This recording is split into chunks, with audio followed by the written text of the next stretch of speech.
રામ રામ રામ બાપા અવાર હાથમ આઠમ કેવી રહે ખેડૂતો માટે? તમારે બધો મોટો મેં થાય એટલે સારું રહે. હા અને આવા હરવડા પડ્યા કરે તો કોઈ વસ્તુ નબળી બતાવે. તો બાપા આ વર્ષે વરસાદ પડ્યો એ સારું નથી પડ્યો?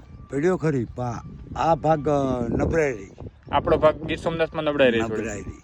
અમુક ગામડા આમ લેવાઈ ગયા રોડ ને એટલે કાંઠે. હા. અને આ કચ્છાડનો ભાગ છે ને હા. એમાં હરવડે છે. હરોડે છે એટલે ખેડૂતો માટે જો વરસાદ આવે છે શ્રાવણ મહિનામાં હા તો નહીં વાંધો આવે નકર શાળો પકવવો મૂંગો થાય. શિયાળો પકો મોંઘો થાય ખેતરમાં આ ઉલટાઈ જાય પાણી.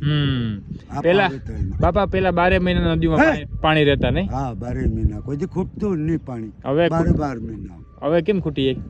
હવે જો હેઠે હેઠે કુવા હા ને હેઠે હેઠે બોર.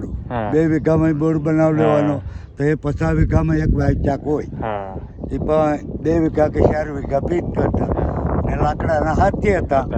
ખેતી થાય નહીં.